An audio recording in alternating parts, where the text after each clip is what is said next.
Share మార్కెట్లో risk ఎక్కువ, అందుకే చాలా మంది మ్యూచువల్ ఫండ్స్లో పెట్టుబడి పెడుతుంటారు.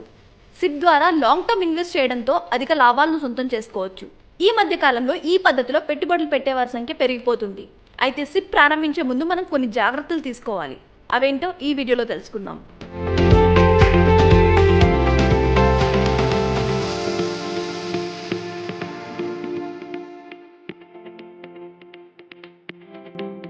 దీర్ఘకాలంలో మంచి లాభాలను సొంతం చేసుకోవడానికి ఇది సులభమైన మార్గం. ఇల్లు కట్టుకోవడం, కార్ కొనుక్కోవడం, రిటైర్మెంట్ తదితర వాటి కోసం పెట్టుబడులు పెడుతుంటాం. అయితే మన లక్ష్యాన్ని బట్టి సిప్ పథకాన్ని ఎంచుకోవాలి. ఎక్కువ మొత్తంలో పెట్టుబడి పెట్టేవారు ఆ మొత్తాన్ని ఒకే పథకంలో కాకుండా వేరువేరు పథకాల్లో కొంత ఇన్వెస్ట్ చేయాలి. రిస్క్ పథకాలను ఎంచుకున్నప్పుడు ఇలా చేయడం చాలా ముఖ్యం. లేకపోతే మనకు అనుకున్నంత లాభాలు రాకపోవచ్చు. మ్యూచువల్ ఫండ్స్లో సిప్ ప్రారంభించాక మొదట్లో నష్టాలు చవిచూడొచ్చు. అప్పుడు ఒత్తిడికి గురి కావద్దు. ఇలాంటి సమయంలో చాలా మంది సిప్ను రద్దు చేస్తుంటారు. కానీ అలా చేయడం కన్నా నష్టపోయిన సమయంలో ఇంకొంత ఎక్కువ ఇన్వెస్ట్ చేస్తే వచ్చే లాభ శాతం కూడా పెరుగుతుంది.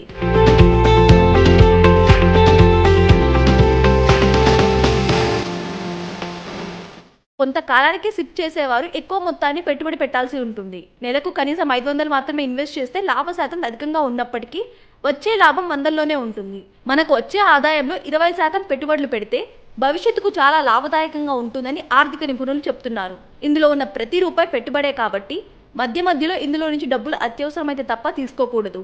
లేదంటే మనం మన లక్ష్యాలను చేరుకోలేము. మనం పెట్టుబడి పెట్టడానికి ఒక్కో ఫండ్ ఒక్కో విధంగా ఛార్జ్ చేస్తుంటుంది. వాటిని ముందే సమీక్షించుకోవాలి. సంవత్సరంలోపే మనం సిప్ నుంచి వైదొలిగితే ఎగ్జిట్ లోడ్ పడి జమైన మొత్తం నుంచి 1% అదనంగా కోల్పోవాల్సి వస్తుంది. కాబట్టి ఇన్వెస్ట్ చేసే ముందు ఇవన్నీ తెలుసుకోవాలి. టర్మ్స్ అండ్ కండిషన్స్ చదివాకే పెట్టుబడి ప్రారంభించాలి.